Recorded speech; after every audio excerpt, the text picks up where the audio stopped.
जय हिंद। आज हम लोग इस चैप्टर में पढ़ेंगे चैप्टर नंबर 9 जिसमें है प्रत्यय। ठीक है, तो प्रत्यय में जो है वो सबसे पहले उसका परिभाषा देखेंगे। तो प्रत्यय वे शब्दांश होते हैं। शब्दांश का मतलब शब्द का एक अंश, पूरा एक शब्द नहीं होता है। ठीक है,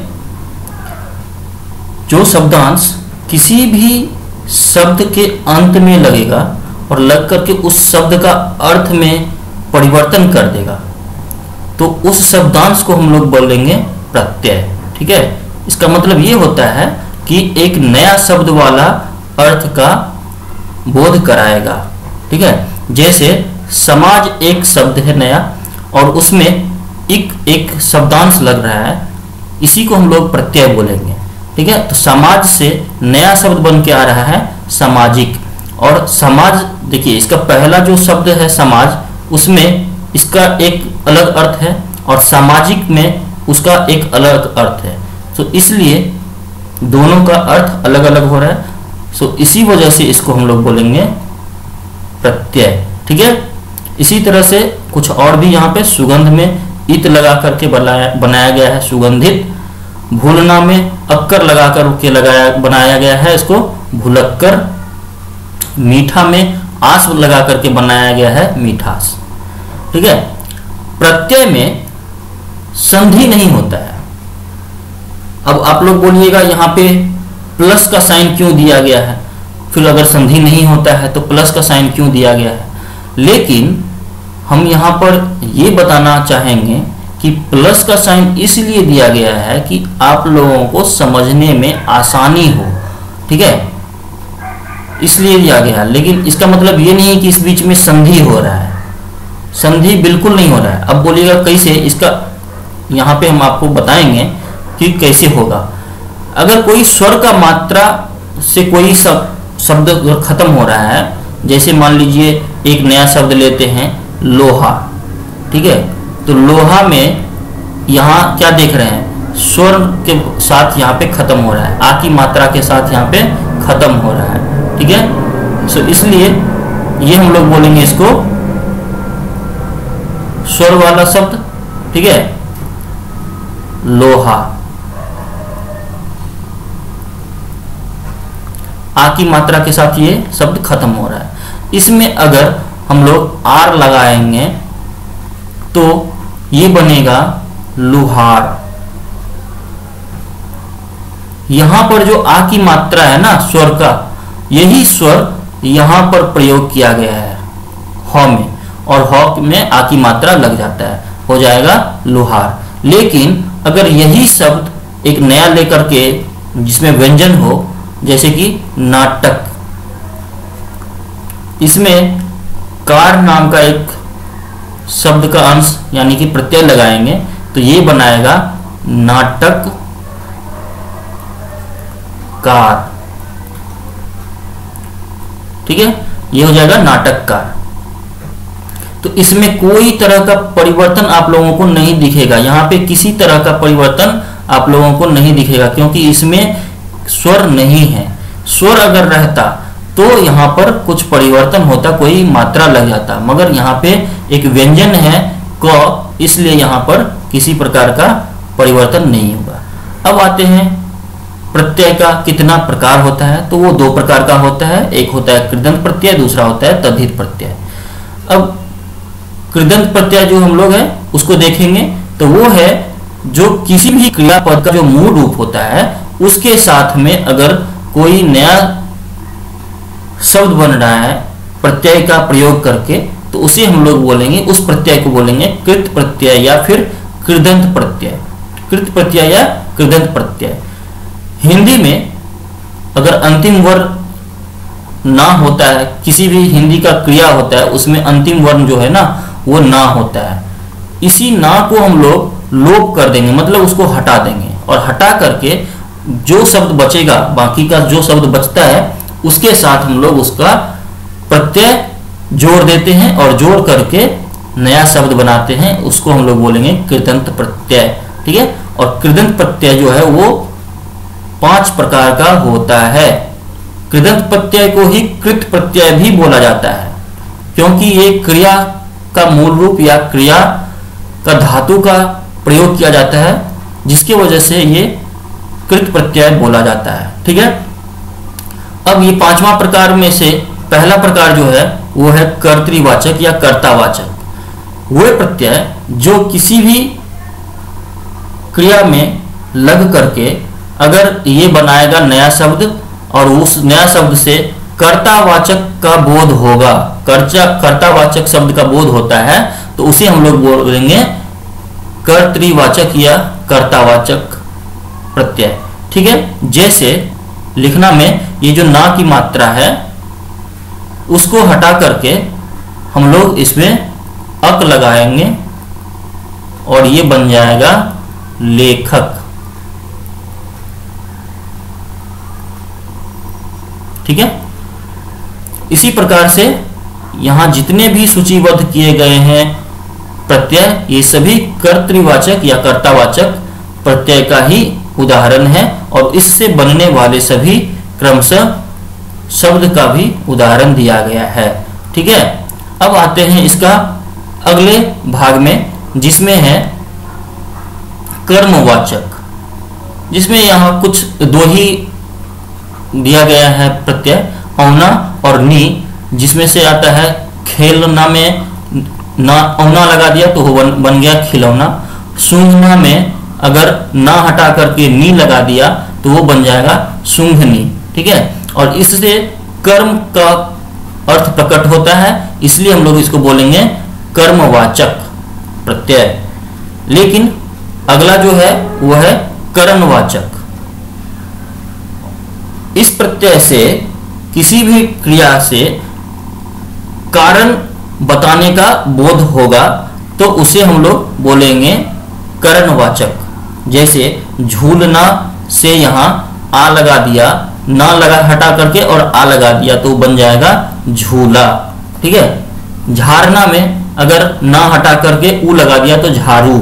इसी प्रकार से यहाँ पे जितने भी सूचीबद्ध किए गए हैं प्रत्यय, ये सारे प्रत्यय जो हैं ये करणवाचक प्रत्यय का है। अब आता है भाववाचक प्रत्यय का। ठीक है। तो जिसमें कोई भी प्रत्यय जो क्रिया में लग करके, क्रिया के अंत में लग करके भाववाचक संज्ञा बनाए, मतलब निर्माण करे, तो उसका उस प्रत्यय को हम लोग बोलेंगे भाववाचक संज्ञा। ठीक है। और भाववाचक संज्ञा के जितने भी प्रत्यय हैं वो सभी यहाँ पे सूचीबद्ध किए गए हैं, बहुत सारे हैं। और उसके साथ साथ उसके क्रमशः यहाँ पे दाहिना साइड में देख सकते हैं आप लोग, उससे बनने वाले जितने भी शब्द है वो भी यहाँ पे दिए गए हैं। ठीक है।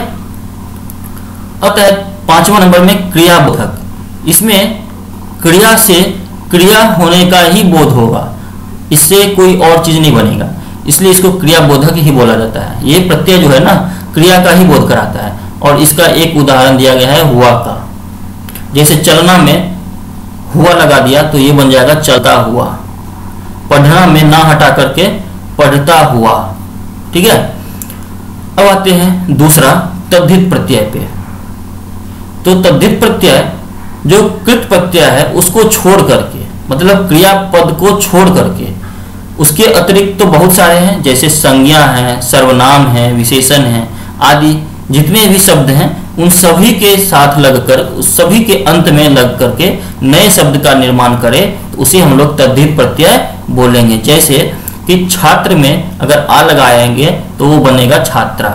छात्र का मतलब होता है पुल्लिंग विद्यार्थी और छात्रा का मतलब स्त्रीलिंग विद्यार्थी। देव में ई लगा दिया तो देवी, मीठा में आस लगा दिया तो मीठास। ठीक है। अब तद्धित प्रत्यय ये 6 प्रकार का होता है, जिसमें पहला है कर्तृवाचक तद्धित प्रत्यय या कर्तावाचक तद्धित प्रत्यय।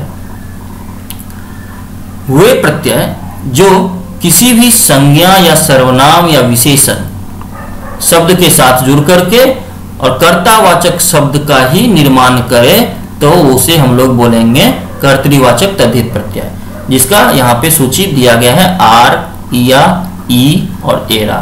ये सभी सूचीबद्ध किए गए हैं कर्तृवाचक तद्धित प्रत्यय का, जिससे बनने वाले सभी शब्द यहाँ उदाहरण में भी दिए गए हैं।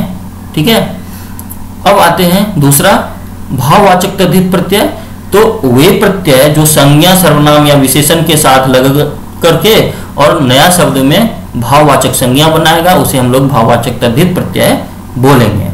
और उस तद्धित प्रत्यय का सभी प्रत्यय यहाँ पे सूचीबद्ध किए गए हैं और उसके बनने वाले जितने भी शब्द हैं वो भी यहाँ पर दिए गए हैं। ठीक है, अब आते हैं तीसरा नंबर में संबंधवाचक तद्धित प्रत्यय।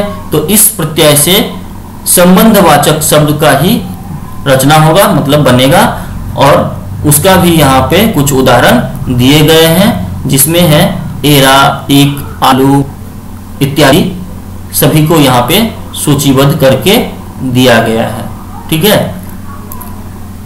और चौथा नंबर में है अप्रत्ययवाचक तद्धित प्रत्यय।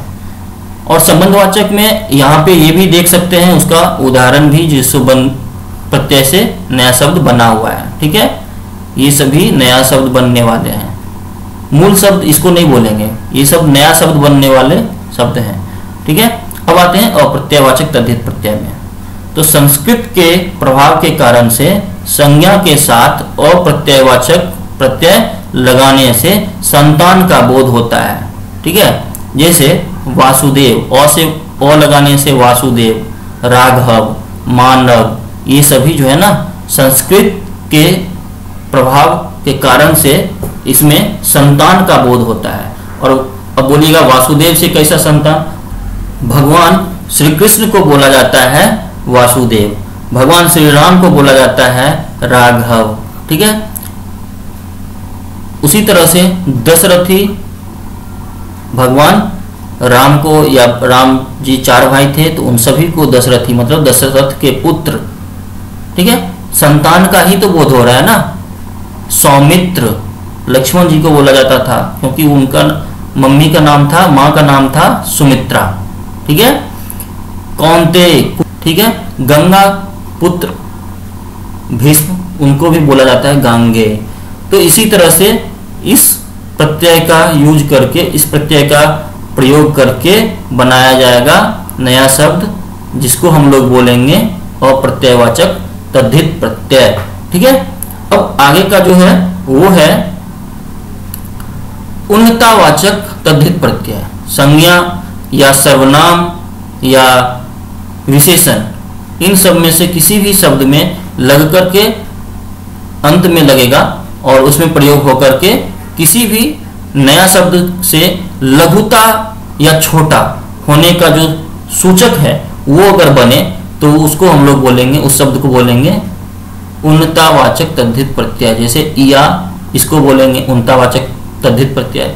ई, ओला, ये सब उन्नतावाचक तद्धित प्रत्यय है। ठीक है, और उससे बनने वाले यहाँ पे सभी शब्द भी दिए गए हैं। और इससे क्या महसूस हो रहा है? घंटा से घंटी बनेगा, पहाड़ से पहाड़ी, मतलब पहाड़ बड़ा हो गया और पहाड़ी छोटा होने का सूचक बन गया। खाट बड़ा हो गया और खटिया छोटा होने का सूचक है। इसी प्रकार से सारे यहाँ पे जितने दिए गए हैं छोटा होने का सूचक बन रहा है, इसलिए इसको बोलेंगे उन्नतावाचक तद्धित प्रत्यय। अब आएगा छठा नंबर में और अंतिम में स्त्रीबोधक तद्धित प्रत्यय। जिस प्रत्यय से संज्ञा, सर्वनाम या विशेषण को जोड़ दिया जाए, उस शब्द के साथ जोड़ दिया जाए और उस नया शब्द जो बनेगा उससे उसको वो शब्द स्त्रीलिंग का बोध कराए, तो उसे हम लोग बोलेंगे स्त्रीबोधक तद्धित प्रत्यय। ठीक है, और वे सभी तद्धित प्रत्यय यहाँ पर सूचीबद्ध किए गए हैं, आ, आइन, आनी, इन और नी। ठीक है, और उससे बनने वाले सभी यहाँ पर दिए भी गए हैं शब्द, जैसे सुत से सुता, छात्र से छात्रा, अनुज से अनुजा। ठीक है, ठाकुर से ठकुराइन, देव से देवर से देवरानी, सेठानी से सेठ से सेठानी। ओके, ये सभी शब्द जो है ये स्त्रीलिंग है। यहाँ पे जितने शब्द हैं ये सभी स्त्रीलिंग है। ये सभी शब्द जो है पुल्लिंग से ही स्त्रीलिंग बने हैं। और इन प्रत्यय का प्रयोग करके ही बनाया गया है। सो इसीलिए इस प्रत्यय को बोला जाएगा स्त्रीबोधक। आई बात समझ में? हम उम्मीद करते हैं कि आप लोगों को ये समझ आ जाना चाहिए। अब आता है उर्दू के प्रत्यय। तो हमने पहले ही आप लोगों को बता चुका हूं कि कुछ देशज शब्द होते हैं, कुछ विदेशज शब्द। विदेशज शब्द जो दूसरे भाषा से आए हुए कुछ शब्द को हिंदी में प्रयोग किया जाता है, उसको हम लोग विदेशज शब्द बोलते हैं। तो उसमें ही उर्दू का शब्द भी होता है। सो इसलिए उर्दू का जो प्रत्यय होगा उसको बोलेंगे उर्दू के प्रत्यय, और वो बहुत सारे शब्द हैं, बहुत सारे प्रत्यय हैं, इसलिए और उसको हम यहाँ पे पढ़ेंगे नहीं, बहुत सारे हैं, आप लोग यहाँ पे पढ़ के देख लेंगे। ये सारे सूचीबद्ध किए गए हैं, ठीक है। ये सभी उर्दू के प्रत्यय हैं, ठीक है। और उससे बनने वाले जितने शब्द हैं यहाँ पे उसके क्रमशः दिए गए हैं, ठीक सामने दाहिना साइड में दिया गया है। इसका कुछ नोट है, मतलब विशेष, जो कई बार प्रत्यय जो है ना लगने पर मूल शब्द का आदि, मध्य या अंत में प्रयोग स्वर जो है वो परिवर्तन हो जाता है। ये तो मैंने पहले ही बता दिया कि उसका जो स्वर है वो परिवर्तन हो सकता है, लेकिन व्यंजन कभी भी परिवर्तन नहीं होगा, ठीक है। और ये भी उर्दू का ही दिया गया है यहाँ पर प्रत्यय, और उससे बनने वाले सभी शब्द भी यहाँ पर दिए गए हैं।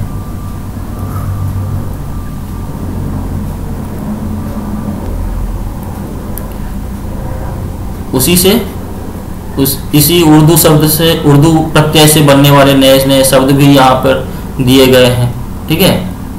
सो इसीलिए इसको आप लोग पढ़ लेंगे, एक दो बार पढ़ेंगे सब आ जाएगा, कुछ ज़रा हार्ड नहीं है। उपसर्ग और प्रत्यय तो बिल्कुल ही कठिन नहीं है। अच्छा, अब बोलिएगा कि सर परीक्षा में कैसा पूछा जाएगा क्वेश्चन, तो उसके लिए मैं यहाँ पर एक दो एग्जाम्पल के साथ बता रहा हूँ, ठीक है। जैसे मान लीजिए कि आपको परीक्षा में पूछा जाएगा, 2-3 दिया जाए और उससे पूछा जाए कि आपका इसका प्रत्यय निकाल करके बताएं कि कौन सा प्रत्यय है और कौन सा मूल शब्द है, ये बताना होगा। तो उससे हम लोग निकालेंगे, ठीक है। जैसे कौनते,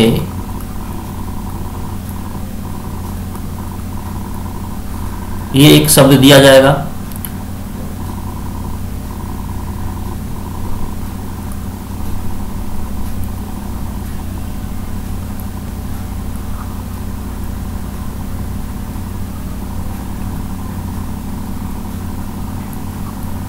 मिठाई,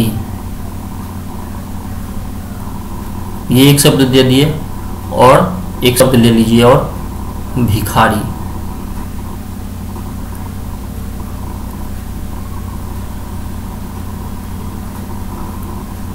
ठीक है। ये सारे शब्द अगर दे दिया जाए तो पूछा जाएगा इसमें से कि इसका मूल शब्द निकालिए, इसका प्रत्यय निकालिए। इसी तरह से उपसर्ग में भी होगा, ठीक है। तो इसका सबसे पहले क्या करेंगे, ये जो शब्द दिया है ना, इसको शब्द को सूचीबद्ध कर लेंगे। ये शब्द को यहाँ पर लिख लेंगे शब्द, और इसको सूचीबद्ध कर लेंगे नीचे नीचे करके। कौनते, मिठाई, भिखारी,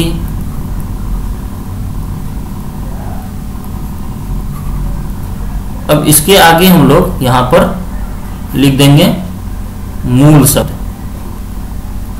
जिस शब्द में प्रत्यय लग रहा है, ठीक है, उसके लिए मूल शब्द। तो ये कुंती से बनेगा कौनते, सो इसलिए मूल शब्द में कुंती, ठीक है। मीठा से बना है मिठाई, सो इसलिए यहाँ पर मीठा, भीख,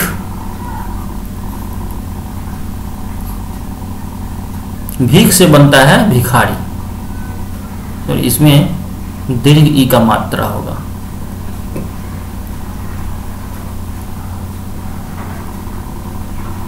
हिंदी है तो थोड़ा सा मात्रा का ख्याल करना पड़ता है। इसमें हो जाएगा मीठा, ठीक है। और इसमें यहाँ पर लिखेंगे प्रत्यय, तो यहां पर क्या लिखेंगे आप लोग, इसमें लिखेंगे ए,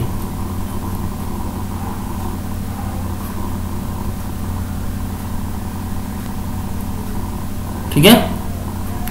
कौनते हो गया, इसमें आई,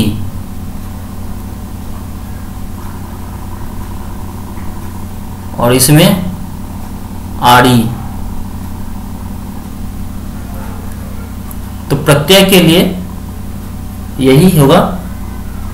मैं आप लोगों के लिए आशा करता हूं कि आप लोगों को समझ में आ जाए ये देख करके, ठीक है। तो इस वीडियो में इतना ही। धन्यवाद। जय हिंद।